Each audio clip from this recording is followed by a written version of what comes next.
Hey, She Slayers, and welcome to another episode of She Slays the Day podcast. I am your host, Dr. Lauryn Brunslick, and this is our final official guest of 2025. Today we're talking real estate. I love talking real estate. I think that real estate is one of those interesting things that is really in your face, whether you realize it or not, it's not a hidden secret of how wealthy people get more wealthy. Like, it really is. Maybe you don't watch enough Netflix selling sunsets. Or maybe you're a selling the OC. They're both good. I like them both. Maybe you don't watch enough Bravo, but like when you start to look at all of these properties, and when you start to listen to podcasts, one of the best podcasts out there, if you're interested in this, is Bigger Pockets. They have a whole real estate branch of their podcast. In fact, it is why, so in our CEO program, drop a little thing here, starting in January, we run that twice a year, once in January, and then, I don't know, another time later, either July or August, TBD. That is a 90-day program, and we go through 8 very, very specific, in a row modules of how to get your wealth plan in line so you can retire early. And when an entire module is devoted to understanding real estate tax strategy, because it's huge. It's So like I said, it's not weird that for a podcast where our 3 Bs are avoiding boredom, being broke, or burnt out, that we're talking about real estate a couple times a year. So Colin Carr, he is actually a broker specific to healthcare providers. So when he found my team, I was at first a little confused, and I was like, well, whatever. I like talking about real estate, and I have really poor reading comprehension. I don't know if you know this. So yes, it probably would have made sense if I would have read and fully understood his bio, but I thought I read it and I was like, yeah, whatever. Okay, good enough.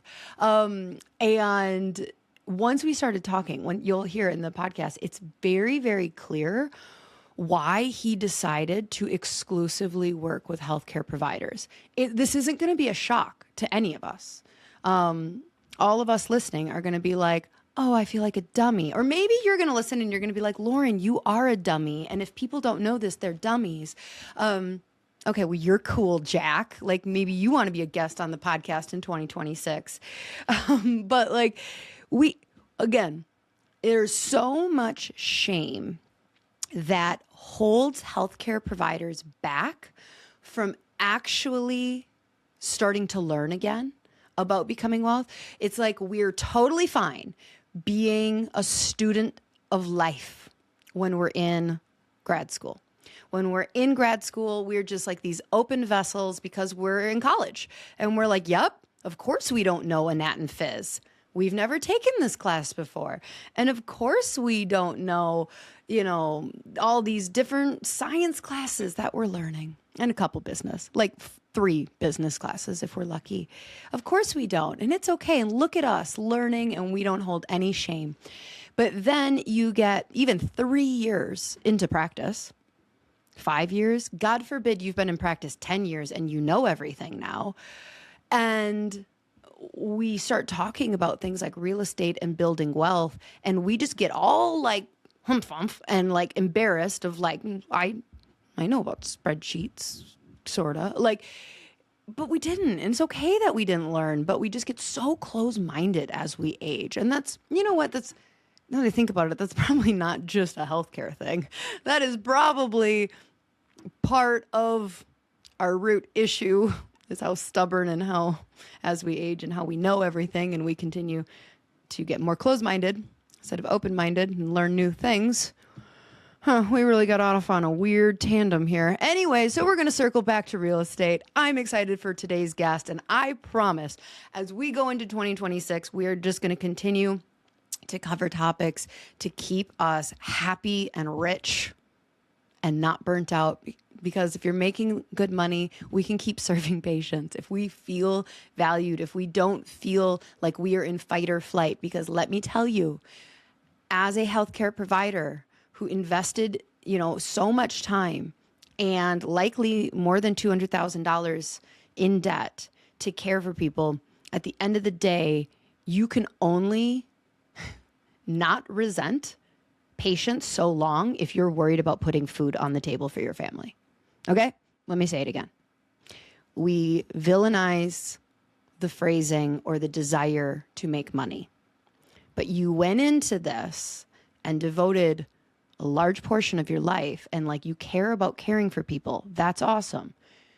You will become resentful of not necessarily a specific patient. I mean, yeah, we all can be like, all right, Chad or Barb, cool, good for you. Get out of my office. But you will start to resent being in healthcare if you don't figure out how to get healthy profit margins where you feel like the value exchange you are putting out there it doesn't even need to be equal, because what would an equal amount for healthcare providers, when we change people's life? No, we're not going to get $1,000 an adjustment.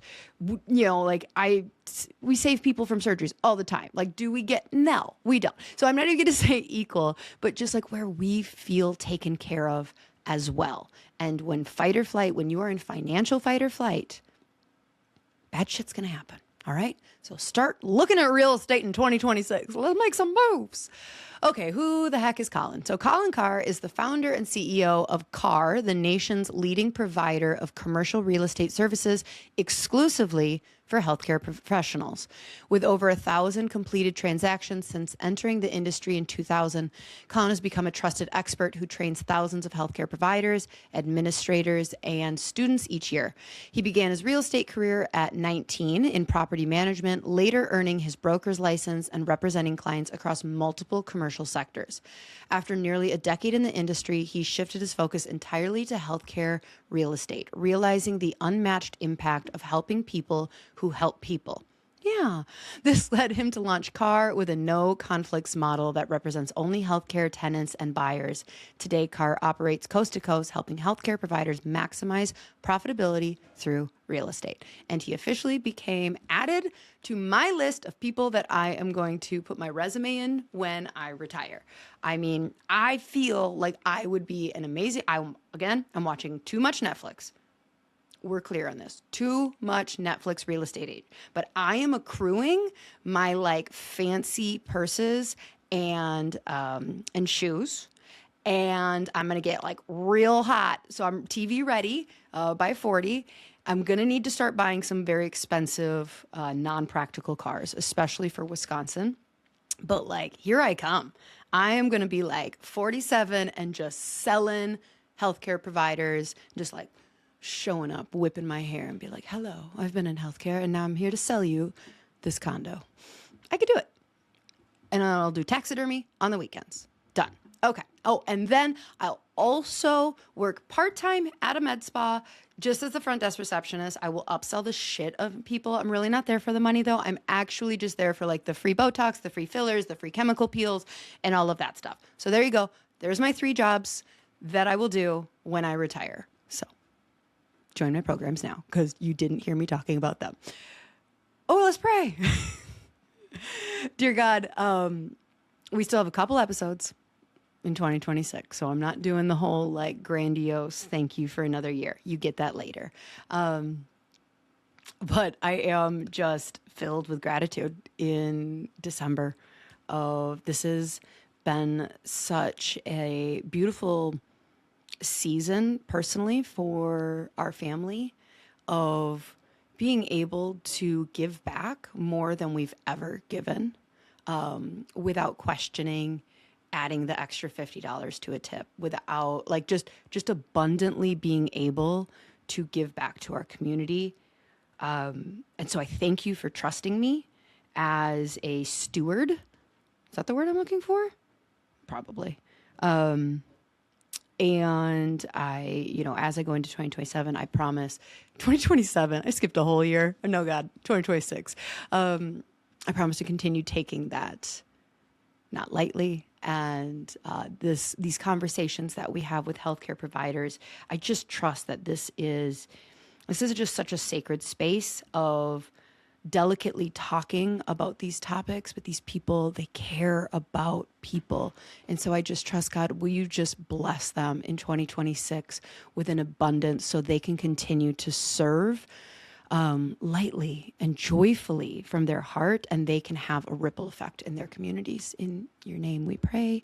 Amen. Okay, without further ado, here is Colin Carr on real estate. Enjoy. Well, welcome, Colin, to the very informal She Slays the Day podcast.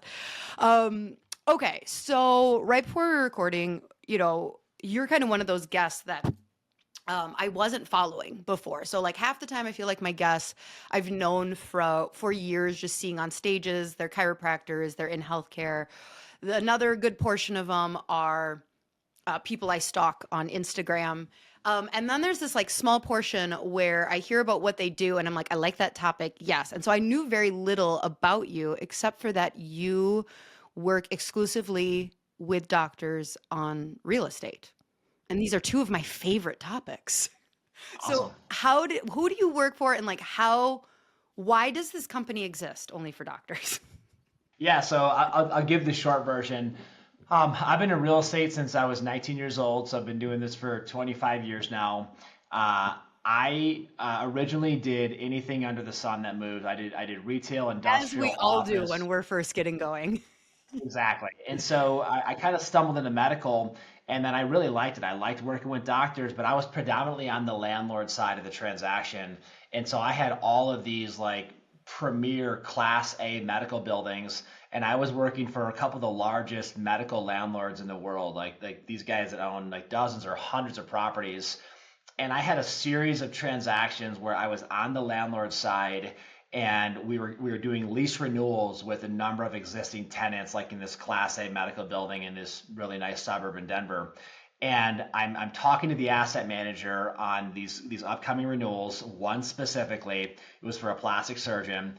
And the asset manager asked me, Colin, have you met with Dr. So and so? And I said, yes. And he said, does he have a broker? And I said, no. Then he asked me, does he know the market? And I said, no. And then his final question was, is he willing to move? And I said, no. And he was already way above market. Like he was paying a lease rate that was like 25% higher than we were even marketing the property at. Like if this guy would have just known what we were marketing the property at, he would have realized he was getting just completely taken advantage of. And the landlord goes, great, go back to him at this number. And he bumped it like another like 15, 20% higher than he's already paying. And I asked him, I said, I get the idea of like making a profit, but I'm like this is gonna put him as the highest tenant in the building, like lease rate wise, like by like 20%. I'm like, that's a kind of an egregious bump.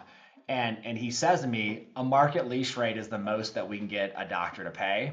And he literally says to me, go get it done or I'll find someone else who will. And he just hangs up the phone on me. And so like again, like that's how the game's played. Like if we're talking about sports, like a football team doesn't like take it easy on another team because they're better, like and let them stay close, or like, hey, we'll only beat you by one touchdown. Or if you're talking about like a boxing match, like you don't like not knock the guy out, like you go for the knockout. Like that's how it works. Well, real estate works the same way. If you're selling a property or you're a landlord, you want to make as much money as possible. And it's obvious, but I just realized that the doctors were getting completely taken advantage of. And the worst part, they had no clue. It wasn't like they were like kicking and screaming against this and they were like trying to like level the playing field or doing the best. They just had no idea. And so I had a number of deals where I got these deals done for landlords, and I watched these doctors literally lose like 500, 600, $700,000 on deals. I'm going back into like 2007 and 8 time frame. And I just realized that time, like, look, no one forced the doctor to sign a lease. They didn't have to sign it. They freely did it. Um, but they don't know what's really on the line, and they don't know what they're capable of achieving if they had representation, if they understood how the game was played. And so long story short is, after a couple of those deals happened, and I've been in the real estate business for almost a decade then, I just decided to start a company that was exclusively healthcare and exclusively tenant and buyer focused. So my only clients being healthcare providers. And we launched in Colorado 2009. Had tremendous success. We built up an amazing reputation over 4 or 5 years of just taking care of people at the highest level, helping them save like literally hundreds of thousands of dollars per deal and capturing like really, really competitive concessions.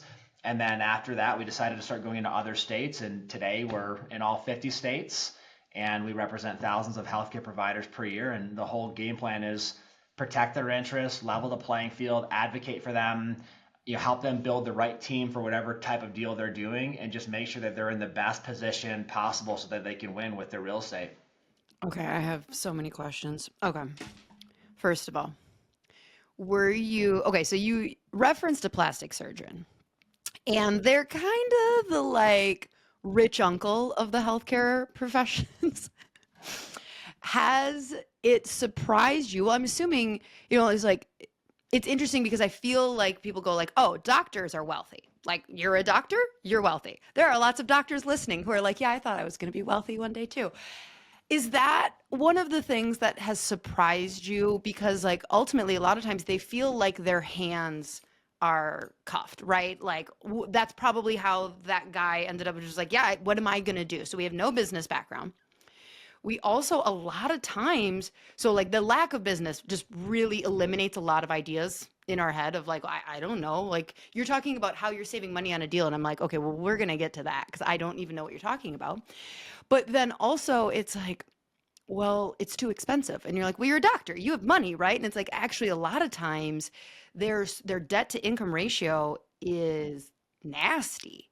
So has that been, I mean, especially like we've got dentists who come out and they're like 350 to $500,000 in debt. And then it's Yeah. like looking around at buying. So like, has that been difficult in helping docs where you're like, okay, your profit margins aren't exactly what I was thinking they would be or anything like that? Yeah, so 2 points in that one. Number one, that is how most landlords look at doctors. It doesn't matter what type of doctor, it doesn't matter if they're in their first year or their 30th year of practice. They just assume they've got the ability to pay it or the ability to borrow it. And so, and then their part about real estate, real quickly, is everyone else has representation. Like Starbucks doesn't come to the table and not have a game plan for real estate. They have an internal real estate team and they still hire external or outside brokers. Like if Charles Schwab shows up for a lease, they're not going to be taken advantage of. If it's a law firm, like they have a broker, everyone has a broker representing them, and no one goes into a deal unrepresented. Like in any form of real estate, any form of commercial real estate, if you're buying an apartment complex, you have a broker. It doesn't matter if you're retail, office, industrial, like Amazon's not building a distribution center without a broker. Like it's how it's played. And then these doctors show up and they're It's like, incredibly intelligent. I guess Yeah, what's they're on the incredibly, paper is what I sign. yeah, they're Oh incredibly shit. intelligent. They're, Okay. they're Yeah. great clinically.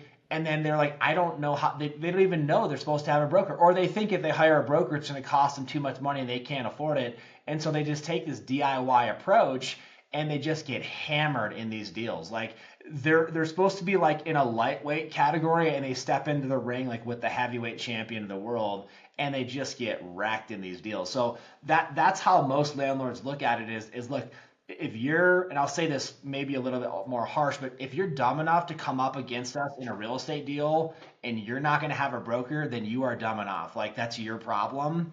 And let me say one more thing. I'm sorry, I'm kind of mixing this up here, but I think this is super relevant. It When is. people I'm hear just this, like, it's never occurred to me. We own now, but like when we were renting at the beginning, it was like, no, I saw a place for lease and I called the number and yeah, we're just a bunch of idiots. It's just the layers of how much we don't know in the business world just continued to be amazing. But keep going. yeah, so and that's how they do it. You drive around, you call on a property, you submit offers, you negotiated, I'm sure. You Oh probably yeah. got a couple of things, felt like you won. The landlords are Yep. smart enough to give, yeah, they'll give you a couple concessions so you feel like you won. I always joke, I've got a couple kids, they're older now, but like when my kids, like when my son was 4 years old, we'd wrestle and like somehow he'd beat me and he'd pin me and like he'd go tell my wife like I beat dad in a wrestling match. Like landlords are smart enough to give you a couple concessions to where you feel like you really push them, or they'll say things like, "Oh man, we've never done this before. Like yeah, you're a really savvy negotiator. They'll literally say things to doctors, and I'm not. This is the perfect picture because the doctors will walk away and they will literally be like, "Oh man, I really hammered this landlord," and it's like a 4-year-old telling their mom that they beat Yeah. their dad in wrestling. Like they can't believe they did it. They're so proud of themselves. And these landlords are just like they're taking an extra 400 grand to the bank on these deals. So that's how the game's played. Let me say this real quickly. Before somebody gets really mad at a landlord and says like, you scumbag or whatever you want to I call listened to them. a podcast and you screwed me. Yeah, if you were selling your house, so let's take landlords out of this thing now. Let's talk about you personally. You're selling your house. Everyone knows the market's exploded in residential. Like you bought a house a couple years ago for 600,000. It's worth $1 million today. You bought it for $1 million. It's worth $1,800,000 today. The market's exploded. When you go to sell your house, you're not going to give somebody a bargain. Okay. Like when you go to sell your house as a doctor, your personal house, you're going to sell it for the absolute most you can get. And if somebody, again, same terminology, if somebody is willing to pay you $1,800,000 for your house, even though it's only worth $1,500,000, you're not selling it for $1,500,000. You're selling it for $1,800,000. And so I always say that because when people hear, landlords are predatory or, they're doing these egregious deals, I'm not justifying that. I'm just saying that's how real estate works. Like everyone who buys wants to buy at the best price, and everyone who sells wants to sell at the highest price. And so if somebody shows up to buy your house and they don't know better and they are willing to pay you $1,800,000 and your house is worth $1,500,000 or $4, you're taking $1,800,000. You're not going to say, listen, thank you for the offer. You keep that extra 400,000 in your pocket and let's do a deal at $1,000,000. You're Right. going No, to take that's not fair $1,800,000. to Well, and I'm glad you brought that up because I know the first half of this conversation is going to be, about renting, but then we're going to switch to all of a sudden the doctor becomes a landlord and they own. And then all of a sudden the shoe's going to be on the other foot or whatever the fuck the phrase is, where it's like, well, you want to rent out this space? We make sure you give a really good deal, like type of thing. And now Yeah. all of a sudden, it's like people who are like, oh, the bosses are terrible until they're the boss. And they're like, oh, this is more complicated than I thought. That's exactly right. And that's why it's so important just to say, listen, it's not you're not going to change the game. Like you're not going to change how it's played or how the game works. You just have to get representation. It's really simple. And so, the difference between a properly negotiated deal or a poorly negotiated deal, even on a smaller space, is typically at least $100,000-$200,000. Like let's say you're in a smaller space. Let's say you're in 1,200, 1,500 square feet. There's still $100,000-$200,000 available to either win or lose in that deal. If you get into like a 3 or This four is in thousand foot rental, space, like in yeah, renting. in a rental, Yeah. yep. You get into a 3 or 4 thousand foot space. There's a couple $100,000 on the line, and people don't believe that. They're thinking to themselves, well, if I go and buy like a Ford F-150 truck, like yeah, one dealership might charge 1,000 more, but it's going to be pretty comparable. That's not the case in real estate. You can go into a multi-tenant building and have one tenant paying 25 a square foot, one's paying 30 and one's paying 33, and you're like, how do you get that big of a spread? Because there's no standard pricing. Like it's all negotiable. It's all up for grabs. And it depends. One person might have signed a lease when the landlord had 30% vacancy when the market was down, and then you signed a lease when there was only one vacancy and the market's at its peak. And so it's just really important to realize you need representation. You need to have a strategy. You can't bluff your way through it. Landlords will catch you on that or see it coming from a mile away. If you handle it properly, you can save a ton of money. If you handle it poorly, you can lose a ton of money. And so you just want to do the best you can with what opportunity presents itself in front of you. Okay, so let's like dig into some of the like good examples. Like when you're talking about being able to save $100,000 in a 3,000, 4,000 square foot, like where is the negotiation happening? Like where are you as the broker pushing back? Where are you finding that money in a deal? Obviously it depends all the time, but like give me some like juicy examples. Yeah, so there's a couple different. I say there's two main buckets in every negotiation. One's going to be the most obvious, like financial or economic negotiations, and I'll walk through those. And then you've got business deal point negotiations that are extremely important as well too. That apply like if you want to sell your practice or if you want to make sure that no other person with the same use can come into your center or your building and your competitor shows up right across the hall or the street from you. So we'll hit the financial side first. So the most obvious one is going to be lease rate. Lease rates can vary by several dollars per square foot very, very quickly. If you're in a, let's just say you're in a 3,000 foot space and you're paying $30 a square foot and you could have been paying 27 a square foot. So $3 a square foot difference on 3,000 square feet, that's $9,000 per year in additional rent you could have avoided. And then you take that over 10 years, there's $90,000. If you have a 3.5% annual increase in years 2 through 10, and you could have gotten it down to 3 or 2.5%, there's another $15,000 to $20,000 that you're paying over 10 years that you could have avoided. In every single lease, for commercial, when it's a longer lease, not like a really short term lease or temporary, but in a real like 5, 7, or 10 year lease, you should be able to negotiate free rent in almost every deal. Getting free rent during your build out, if there's renovation that has to happen prior to occupying, that's there. But even if you just moved into a space and you started opening for business right away, getting free rent to offset moving costs or startup costs, that's on the table in every deal. So if you go into a deal and you don't capture 3 or 4 months of free rent to start and you just start paying rent, well, you just lost another, $22,000 to $30,000 And that you again, could as have the captured. landlord, I can see, like, call me a greedy motherfucker if you want, but like, I could be like, and since you're signing it on December 1st, you're going to start paying rent on December 1st. Like, I'm not going to be like, you know what? Why don't we give you the couple first months free? If you're not going to ask for it, I'm not going to offer it up. And even if they do ask for it, the only way you give it to them is if you think you're going to lose the deal. Like think about it. If I came to you and I said, "Hey, Lauren, would you give me $200,000?" You would say, "For what reason?" And I'd say, "Because we're negotiating." And your response would be, "No, thank you." And I'd say, "Well, Lauren, come on, at least give me 150 if you won't give me 200." And you'd be like, "Why?" And I'd say, "Well, because we're negotiating." And you'd say, "No, thank you." Now, if you thought if you didn't give me $200,000, you'd lose 250,000, you would give me 200,000 at that point. Hmm. And so my point here is there's got to be a reason for a landlord to do something for you, and typically that's predicated upon they are going to lose something. They're either going to lose this deal, and it's going to cost them more to do the next deal, and they're going to have to wait 6 or 9 months and lose all that money during that time, or if it's a lease renewal, like which is the number one transaction in all of commercial real estate, you're in a space, your lease is coming up for expiration, it's time to either renew or to relocate. If they don't do your deal and you vacate that space and it costs them, $100,000 waiting for the next tenant, and then the next tenant shows up and they want a deal that's going to cost them even more money than you would have cost them, that's when they will do that deal, and that's when they'll give you 200,000 in lower lease rates, higher build out allowances, more free rent, etc. But there has to be a fear of loss, or there has to be a reality that if they don't do this deal, it will cost them a lot more. And that's what I mean when I say posture or strategy. We're not begging, we're not bluffing, and we're not bartering. Bartering is no matter what someone offers you, you just cut it down. Like whatever the price is, you just ask for lower, you ask for more concessions.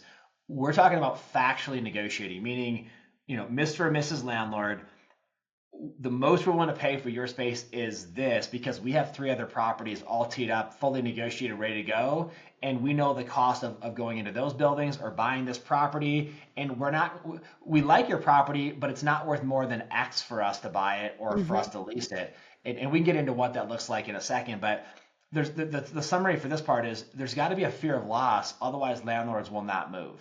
Again, you're not going to give me 200,000 because I asked you. You'd only give me 200,000 if you thought if you didn't, you would lose 250,000. And then you'd say, you know what, this is a $50,000 gain for me. It's still worth me doing it. And so without that though, you are literally just begging landlords, and they're smart enough to realize when you're begging, and they'll play the game. They might give you a couple $1,000s or give you a month of free rent or give you new carpet, make you think that you got something.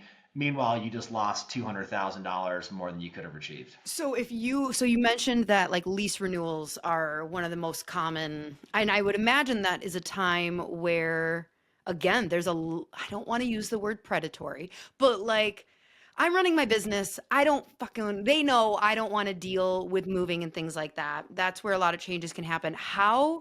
So people should hire a broker even for a lease renewal, I would imagine, right? Yeah, so How far in advance should you be hiring a broker? And I know you don't have costs even in a lease renewal situation. correct. Okay.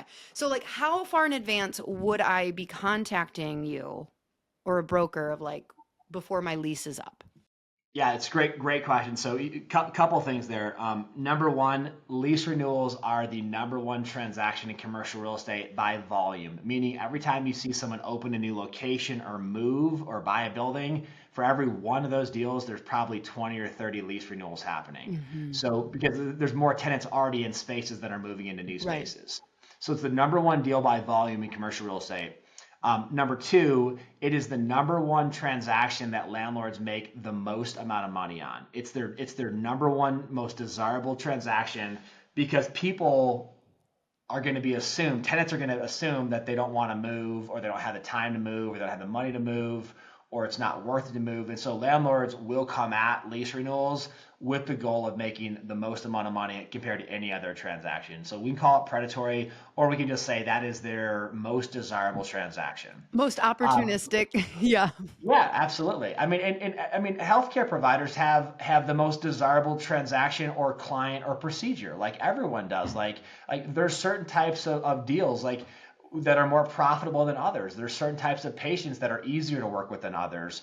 There's certain types of products that you might sell that have the highest profit margin. Like that's it's everyone has these things. Like if you go into a restaurant, the number one thing they want to sell you is alcohol because it has the highest profit margin. They can sell you a nice steak and they'll make great money on it, but it takes a lot more time to prepare to buy the steak, keep the steak at the right temperature in the right place, make the steak, prepare it, serve it to you, versus you order a drink or some other concept that has a monster margin on it.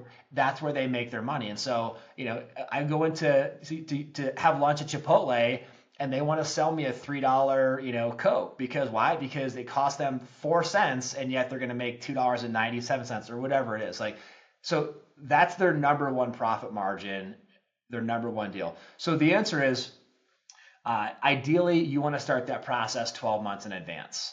And I know that feels like a long time. And you say, well, it's not going to take me 12 months to move.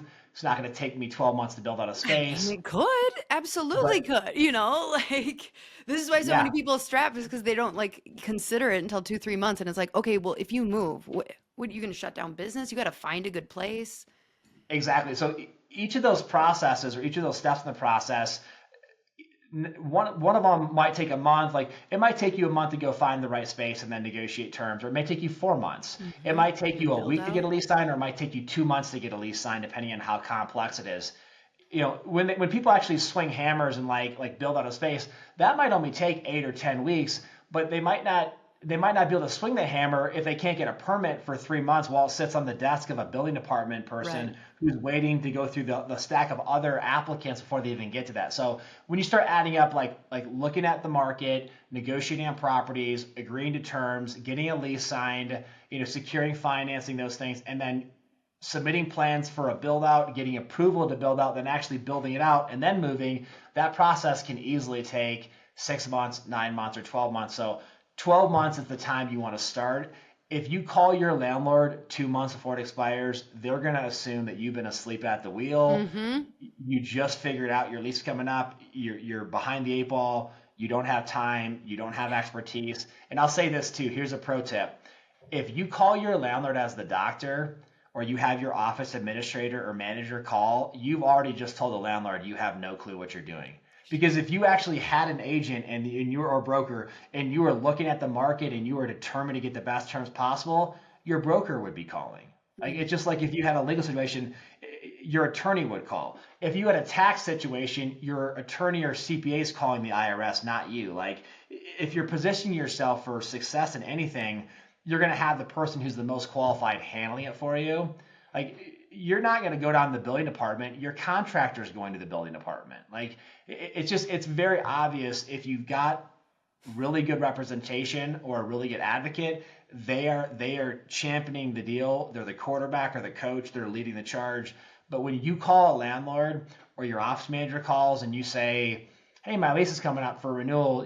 Would you send me a proposal or what are you thinking?" What you're saying is, I have no clue what I'm doing. Yep. I don't have an advocate. It's going to come down to just me. I'm going to pretend like I'm savvy in this area. You and I both know that I'm not. Please don't take advantage of me too much. And I hope I only lose 200,000 on this deal, not 300,000. Like that's what the landlord just Yeah. heard. Oh my gosh. I love podcasting because I just learn so much shit all the time that I'm just like, wow, yeah, no, this makes so much sense. Okay, let's talk about location. I'm kind of going to bridge the gap here of like renting and then like buying. But I feel like when I'm talking to people, so because a lot of one of my programs is in working on profitability of their clinic, and overhead is second to payroll, almost always. Payroll and then overhead and their rent.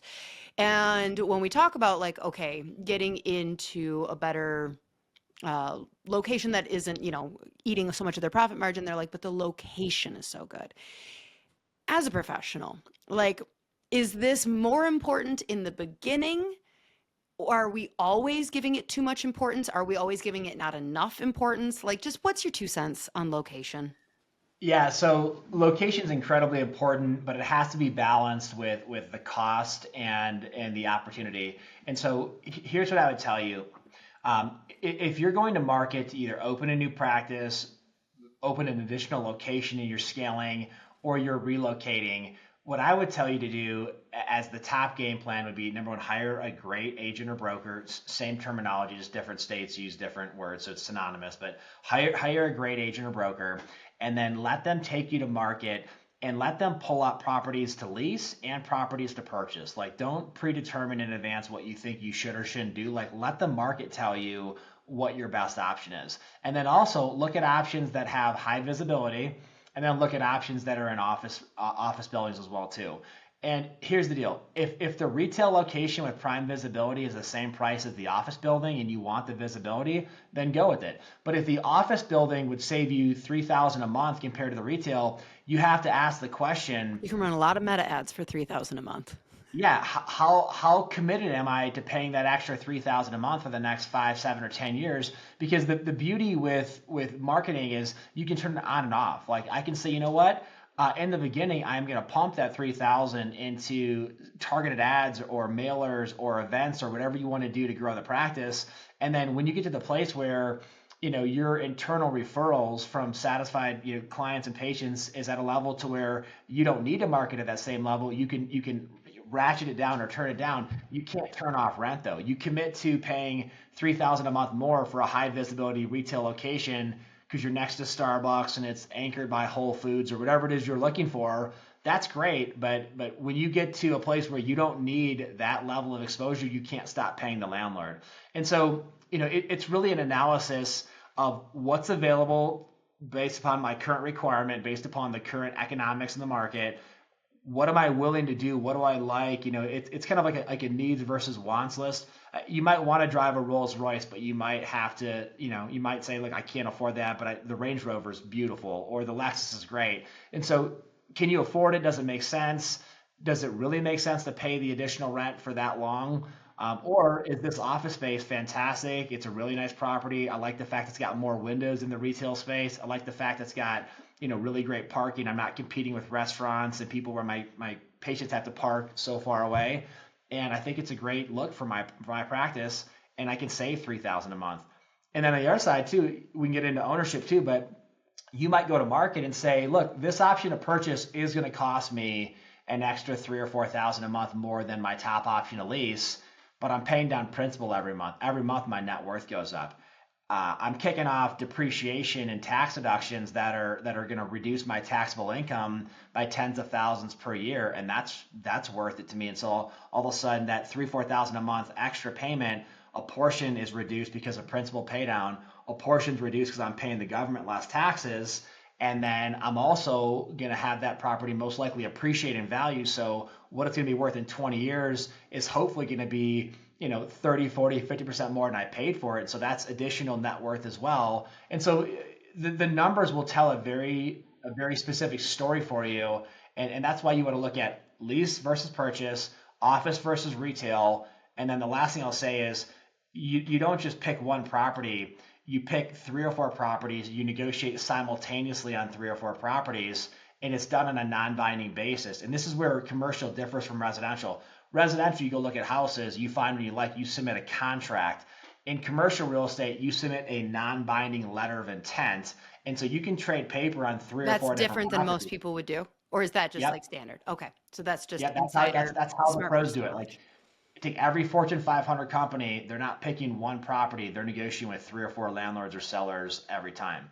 Because here's the deal, you're not going to get the best and final terms on one offer. Like, as much as you want to think that people are just going to put their best foot forward, it's not how the world works.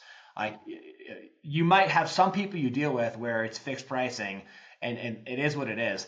Commercial real estate's not fixed pricing. Like, you can push landlords and push landlords and push landlords if you have leverage and if you have a real posture. Like, for instance, if I'm talking to four landlords and my top option, the lease rate's 20% higher than my other three properties, I'm going to tell that landlord, I like your property. It's in my top two or three. I can even say it's my favorite property, but I can't pay $5 a foot more because I've got these other two properties that are priced this way. And so you leverage one property against the other, and you get to the place where I can't force a landlord to do a deal they don't want to do. And I'm not going to put a landlord out of business by over negotiating. That's not going to happen. But I can use one property against another, and I can use the market to tell me if it's worth it or not. And I might say, look, you're my favorite property, but it's not worth an extra $300,000 over the next 10 years. Sorry, I'm going to go to my second favorite property. But you use the market to negotiate, and you use one property against the other. And so that's how it's played, is options. I've got choices. I'm not backed into a corner. I'm not at the mercy of one person. And if you do it that way, you're going to find out that you make an informed decision. You're not going to wonder if you should have looked at more properties. You're not going to wonder if you got a good deal. You're going to know you got the best terms possible. And then you can make a decision with complete peace of mind and assurance that you did the best you could with what was available in the market.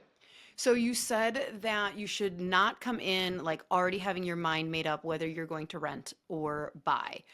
Are there scenarios where you really encourage, is it all just based on like what is available on the market right there? Or are there certain scenarios with a doc you're working with that you're like, I think we should start with renting or we should absolutely start with buying? Or is it really just all dependent on what's on the market at that time? That's a great question. So there are times when you can maybe lean in one direction or the other. Like, for instance, if someone says, "Listen, I want to start with like a 1,200-foot space. I know for a fact I want to get up to like 3,000 square feet in the future because here's my vision for my practice." Mm-hmm. Yes, in that case, we're not going to buy a building and sell it 5 years later. Like, it's not residential. Commercial is a lot harder to get in and out of properties. So that might be a case of, listen, let's go rent for the first 5 years. Let's get a nice free rent package, a nice build out allowance package from the landlord where they pay for a large portion of your space built out. Let's get the most competitive lease rates possible. Let's focus on the highest cash flow possible so you can put as much money aside, et cetera. And then maybe we'll look at a purchase in the future. But typically, we don't. I don't want to prejudge and say, I have to own when maybe the options to own are not that great. Like, I've seen people that are obsessed with owning. And let me say this real quickly: if you have the option of owning and it makes sense financially and it makes sense from a property location and quality, I'm going to lean towards ownership over leasing the majority of the time. I love owning real estate. Like, I'm going to say that makes the most sense, no question. But there's times when doctors will choose a property because they want to own it, and it's not the best location. It's not the best quality of property. And so they end up buying real estate and their practice produces 30% less per year because it's off the beaten path, or it's not as nice of an area, or it just doesn't communicate the quality of care they want to provide. And so you can get to this place where you can buy properties, and yes, you own them, and yes, that makes sense financially, but your practice suffers because you could have been in a way better location and had a much stronger practice if you would have chosen a lease option. So if all things are equal, if the option to lease and the option to purchase are equal locations, equal quality, and the numbers are, I'm going to go for the purchase 9 out of 10 times. But there's a lot of times when what's available to purchase is not as nice. Like, it's not like residential. Residential, there's always a nicer property or neighborhood, almost always. Like, there's always something that's more expensive. You can always upgrade in most scenarios. It's just the nature of residential. Commercial, if you say, listen, I need to be in this city. I need to have this city on my company's address. Like, that city doesn't work. Like, this is the city. It's got to be this, and I want to be in this submarket of the city. And we go to market. There's times we go to market. There's not one option for sale that you can afford. There might be a $25 million building, but you can't afford it. Or there might be one property available, but it's not very nice. So it's not like residential. There's always, you just move to the next suburb, move to the next neighborhood. You drive an extra 4 minutes. Who cares? That's not how business works. Like you might say, listen, if I'm not at this intersection or if I'm not in this area, I'm missing my target market or I'm going to get out positioned by my competitors. And so sometimes you go to market in commercial real estate and you say, I want to own, and we go to market and there's nothing for sale, like nothing. Like we can't fabricate it and like make a property sell that's not for sale. Other times you go to market and there's five options and like you have complete control of the pick. So they're just the markets are interesting. Like there's times when you've got five options to choose from, times when you have 12, times when you have one. And so that's why it's so important. Look at all your options. You're not committing to anything by looking. It only takes you literally 10 minutes to look at a property. You're not committing like an entire like day or week of your life. And then you can start to narrow it down saying, these are my top three or four. Let's negotiate on these three or four right now. And let's throw in two options, at least two options to purchase. And then once the numbers come out after multiple rounds, you're going to know what you like, what you don't like, which one you're the most comfortable moving forward with. And then you're making a factual decision. Okay, I have a dumb question. So you said with residential, you put an offer in and you're like contractually, but then in commercial, you said you put in a, what did you call it? It's a Non-binding. non-binding letter of intent. Now, if I'm looking to buy, can you only do that if you're looking to rent? Or if I'm looking to purchase a commercial building, can I start negotiating there too? Or you see what I'm Yeah. asking? No, that's a great question. That's definitely not a dumb question because yeah, that's a natural like next question for that. So it depends on the market. If you are in a market where there's multiple options for sale and you truly don't know which one you want, then you want to negotiate on a non-binding letter of intent as well. And you can do that fast. You can say, listen, here's what I'm willing to pay. Here's the due diligence time frame. Here's concepts like earnest money or other things that are appropriate. If it's a really competitive market, you might have to go right to the contract and go after one property, but you would have at least still evaluated multiple other properties, and then you'd still be negotiating on the leases on a non-binding basis, so that if that purchase doesn't work, you're not starting over and you're Hmm. not putting all your eggs in one basket. So there are times like where you go to market and you've got one option to purchase or only one that you're really excited about, and that listing broker tells you like, look, we've got interest from multiple parties and they're Don't dig serious. Like around. yeah, there's times when they just bluff or they're trying to get you to move. There's other times like when they're like, no, it's like they give you enough information where they're telling you the truth, and that's what again a good broker can help sort through, just the kind of the fluff or like the exaggeration versus like, hey, no, this is real. Like it's a law firm from down the street or Starbucks or whoever's looking at it. You can, they give you enough Are you information always going to lose perimeter. to Starbucks? If you ever find yourself in a situation where Starbucks is looking at the same property as you, are you fucked? Should you just walk away? I I would tell you that's why you want to have three other options. Got it. Uh, Got I, it. we've 'Cause beaten Starbucks can Starbucks walk away. before. We've beaten Starbucks before. We've also lost to them multiple times. Yeah. And again, it's typically high visibility Starbucks retail. is like who you dream about, and you're like, damn you, you got another one, Starbucks. If it has a drive, I mean, today Starbucks has to have a drive-through unless it's like a downtown or something that's super unique or like in store. But you know, if you're going up against Starbucks like on a retail center and there's a drive-through, like it's going to go to Starbucks 90% of the time. But there's other times where you can beat them. So So you've been doing this 20, how many years? 17? What? we've had our company for 17 years now. I've been in commercial real estate for 25 years now. What has your experience been the last couple years with interest rates? So it's a very interesting topic, and I'll give you a couple answers to the question. If you want to compare where interest rates are currently to where they were like in 2018, 19, 20, it seems really really expensive. But you have to realize that was an anomaly. Like that wasn't standard. That was such a bargain or a Because deal. what were interest Um, rates in that time? Yeah, I mean, we've never seen. What were they? Yeah. I mean, like, I mean, I have a property where I refinanced it in 2021, and I'm at 2.1%. I mean, like, Oh I my mean, God. It's so sexy. Okay. So yeah, yeah, that's I know. I mean, and so people was like, well, yeah, I'm paying 2.5 or 3 on my main house, and and I want to do this commercial loan and they're at 6%. But if you look at it historically, if you look at commercial loan rates, either for real estate or for a practice, startup, or relocation, where we are at currently is actually slightly below the average over the last 25 years, whether you believe it or not. And so the rates we have right now, they're very fair rates. Like, not if you compare it to where it was 4 years ago, but 4 years ago, that we've never seen rates that low. Like, over the last 30 plus years, we've never seen rates as low as they were ever. And so the answer is, rates are higher now than where they were 3 or 4 or 5 years ago. And if you refinance or bought, like especially a personal property 3 or 4 or 5 years ago, you compare the two, like, man, it's so much more expensive. But these are very fair rates. I mean, they've reduced prime twice this year. We're going to probably see one more reduction in December, hopefully, if not earlier in 2026. But rates should not be stopping anyone right now. Here's what it looks like. You can't force the market to do what it's not going to do. Like, you don't have any control over what the government says the prime rate's going to be. What you do is you capitalize, and if it makes sense to buy, you buy whether the rate's at 4, 5, 6, or 7. And then here's the reality.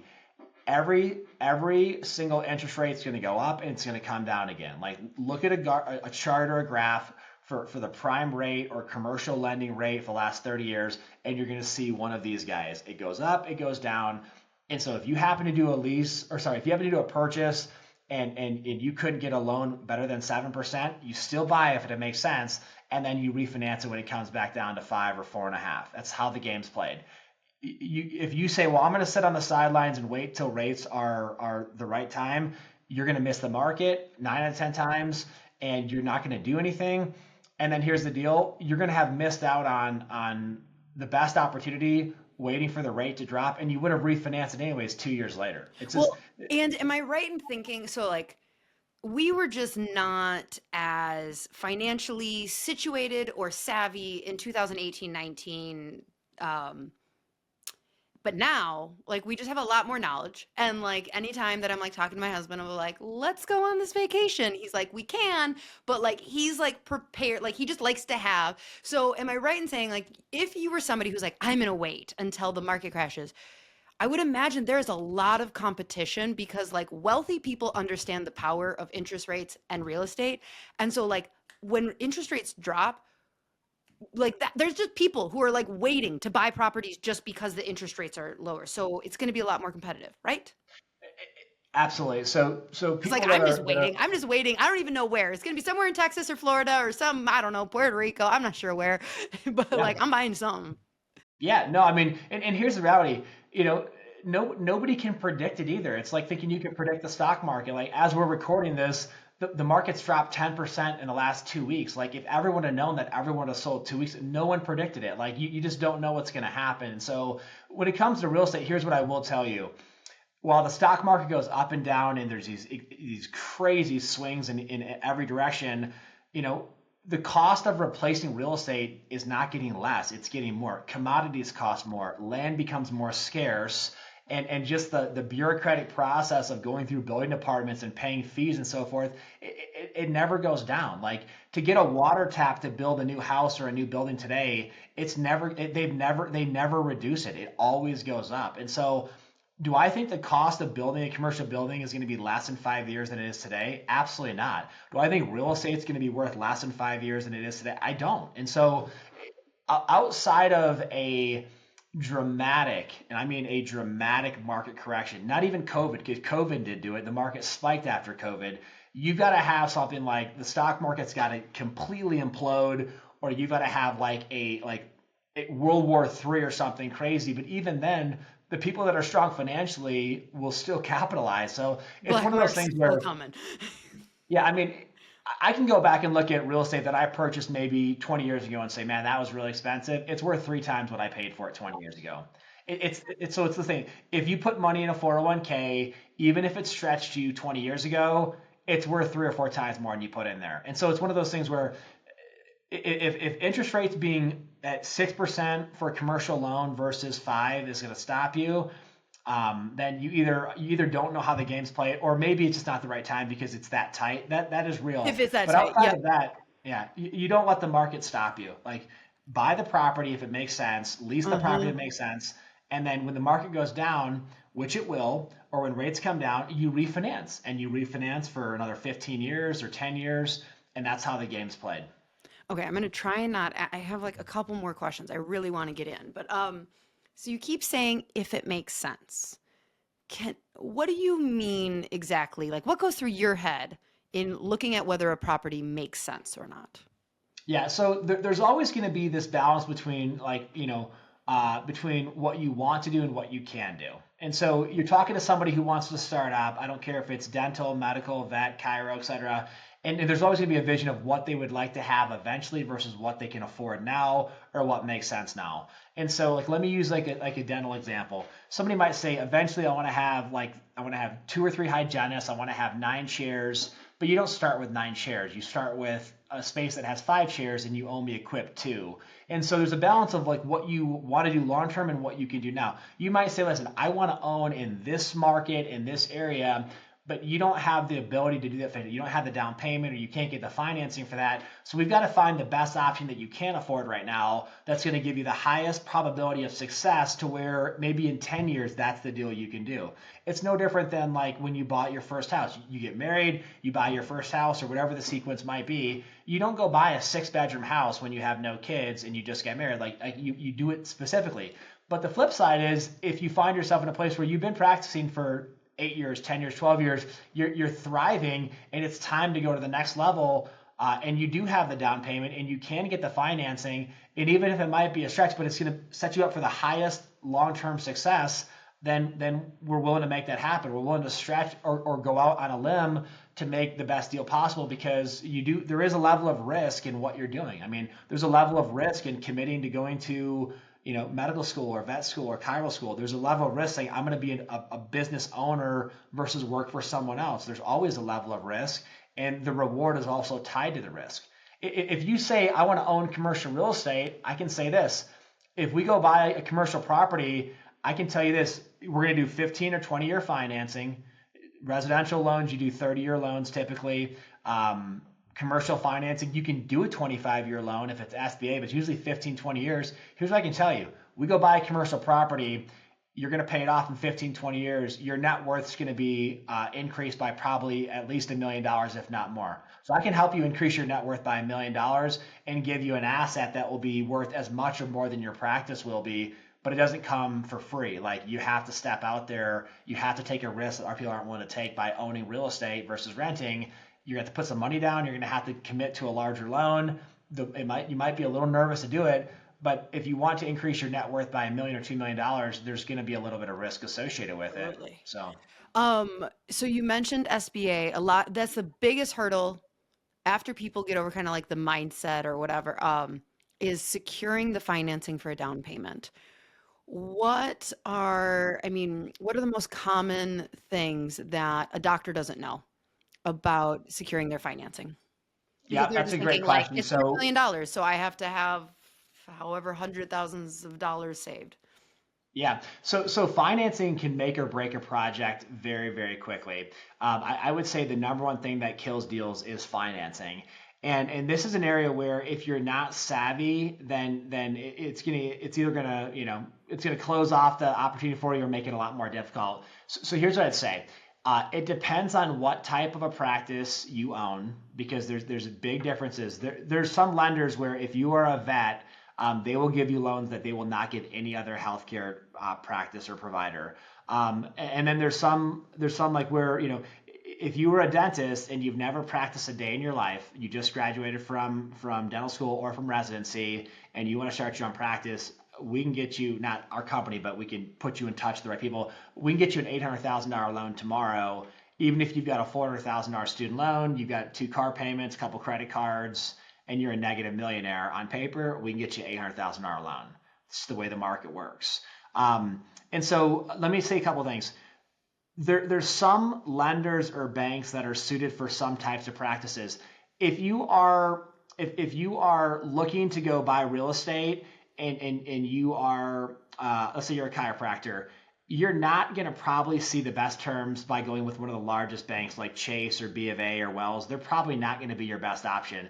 You're going to be better suited going with maybe a local credit union or a smaller localized bank that has maybe 2 or 3 locations. They're much more relationship based, and they are going to be a better fit for you than Bank of America.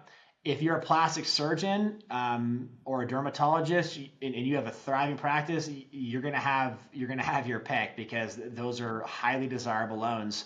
But it depends on what type of practice you are, and it depends on the market you're in, the city you're in. If you're in a major metro area versus maybe a smaller town or something like that. But I'll tell you this: there's a lot of Smaller really town being really good. harder or easier? It's harder when you get into the bigger markets going up against the big banks. Got it. Like it's people, you see a Chase or a Wells Fargo on every corner, or Bank of America. Those groups all have specialized medical lending depending on what type of medical practice you are. But if you walk into a corner bank branch for Chase, like you're not going to get the right loan. Like you're not going to get to the right person. But you walk into a localized bank that maybe has 4 or 5 locations, they're relationship based. They actually, like, when they take your loan to committee, like your loan officer or lender sits in that committee and they know you and they can advocate for you. They're going to do things that a B of A or a Chase or a Wells is not going to do. And so there's always going to be smaller localized banks that are better suited. Now there's some smaller localized banks that are going to be terrible because they're not built for it. And so without like overgeneralizing or like creating like too much like mixture around it, there's really good lenders, there's really bad lenders. There's lenders that all they care about is depository and checking relationships, and they want to loan you money for your car, but they're not going to be best suited to loan you money for real estate for your practice. And then there's other ones where them giving you money to buy commercial real estate for a healthcare practice is one of their top like 2 or 3 targets, and they're going to do deals that no one else will do. And so if you go up and you could go apply to 3 banks, and if you apply to the wrong 3 banks, they're going to give you terms that make no sense or are going to basically stop you from transacting because they don't financially pencil. And then you go to the right 3 and you're going to be like, this was so easy. Like I have 3 offers that are outstanding. I could go with any 3 of them, make sense of it. And so you talk to one person who applies to the wrong 2 or 3 banks, they're like, man, it's owning so difficult. And then the other ones are like, man, this is the easiest deal I have ever done. Like, this was amazing. So who you talk to, which line you get into, uh, it really makes a difference. You say, well, how do I know that? You hire a really good commercial broker. I know, like, I'm in Denver. I know which banks to go to depending on which deal. Like, let me say this one: if you had a really good practice, like you had a really good practice, it makes good money, but let's just say you've not done a good job saving. You make good income, or let me say this way: you're really good at spending what you make. Okay, Yes. like you're living Listen, large. it Okay, takes a lot of money to support that Dr. Ego, okay? yes, exactly. You're really good at spending money. You got a good practice, but you don't have much saved. But you have equity in your practice. If you were to sell it, you'd get a good check. There's lenders that will give you 100% financing to buy commercial real estate, even if you don't have a down payment. Now, are you going to find that lender by just picking up, or just sitting at your desk and Googling? Maybe, probably not. I mean, I'm not exaggerating. There's 60, 70 banks in Denver Metro that you could call or choose from. Depending on your deal, there's probably 2 or 3 that are the top caliber, top target. And so you just got to know how to do it. This is really interesting. This is really, really interesting. And it's one of those things where just talking to you, it becomes very obvious, like I'm almost 40, but like it's at this stage of my career of just building multiple businesses that I understand, like something really clicked in the last couple years where I understand when I see an expert in their field, and it's just so obvious why. And I know you don't get paid by the healthcare provider, you probably get paid through the deal or whatever, but like it's just so obvious to me of like, oh my gosh, why would a doctor think that they could not even outperform you, but like, why would they even think that this is worthy of something they should spend their time on? Like, spend your time on getting new patients, on like, on what your area of genius is, and then surround yourself by people who their area of genius is this. And so it's just so obvious after this conversation, why you exist, and I'm glad you exist. So you said you were in all 50 states. Do you only work like I'm in a town of 9,000 in northern Wisconsin. I'm assuming you don't necessarily work over every inch of the country, but how would somebody go about working with you? Yeah, so we actually will work with healthcare providers in the most random places possible. Let's say that you were in a city and our closest agent was 5 hours away. They can still help you. They can still represent you. There might be one step of like 10 steps where maybe they can't be there live or in person, but 95% of our work is done behind a computer and over the phone. Like that's just how our world works. Yes, we look at properties. Yes, we tour, but I mean, let's say the average transaction takes like 30 to 40 hours. Like we're touring for an hour or two. That's it. Everything else we do is, there's things that the architect has to do in person or you have to do going to the architect's office or meeting with a lender or signing something. But almost everything happens digitally these days. So we're licensed in all 50 states and we work with healthcare providers of every capacity. People that have they're starting their first location. We have clients that have literally over 1,000 locations. Like we have the whole spread, and it's the largest of downtown Manhattan or LA proper to a 9,000 person city or town to a 500 person town, but they still need the care and we still want to help them. So Hmm. best way to get a hold of us is our website. It's carr.us, so carr.us. And you got a couple of things you can do there that are of value. One, you can click in the nav bar to find an agent and then just go to your state. And then you have the choice of looking at different agents. You can look at their bios. You can also just click contact us and say, please have someone contact me that understands chiropractic in northern Wisconsin. And then we'll get you in touch with the right person. We also have a really outstanding resource tab.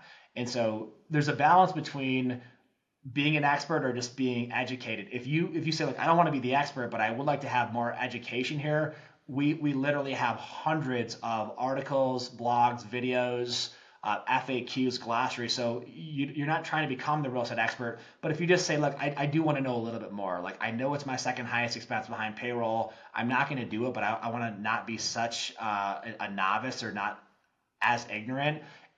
If you want to spend 20 minutes or 3 days on our website, we can accommodate you. And we've got tremendous educational content. So I would say contact us, find an agent or resources. We'll give you a lot of information.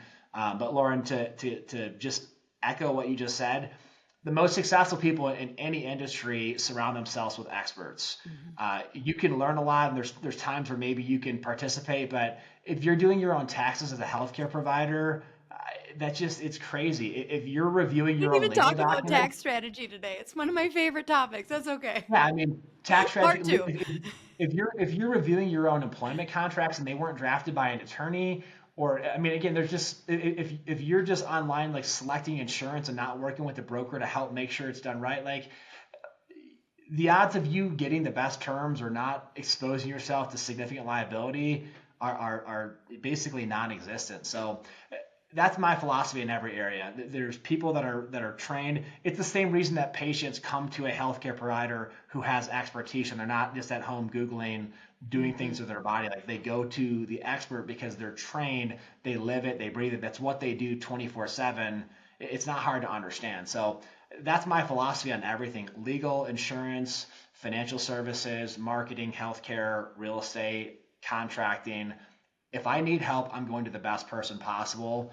And even if I have to pay, which in real estate you don't pay, the landlord or the seller pays, but even if you had to pay, if they can deliver a result that is exponentially greater or larger than what it costs to work with them, it's a no-brainer. If you say, hey, Colin, give me $100 and I'll give you back 200, I'm going to give you $100 as Hmm. fast as I can or as many times as possible. It's not hard to run the math when it comes to real estate or other things that are similar. It's a pretty dramatic payout or benefit to working with experts. Absolutely. Well, thank you so, so much. We will have that link below. And I appreciate it. I appreciate your time. This was really interesting. Like I said, real estate is one of my favorite conversations when it comes to this. And I enjoyed it. So thank you so much for your time, Colin. Thanks for having me. I really appreciate it. All right, She Slayers, check out that link. At least get educated. Be prepared. Make sure if you are renting, a reminder like a year beforehand. Don't be that dork that calls 2 or 3 months before yourself. Like that was just one of those moments where I'm like, oh gosh, yeah. Like at least have somebody pretend to be your broker, bare minimum. I don't know, like make up a broker, so you don't come off like a dork. All right, until next week, She Slayers. Bye.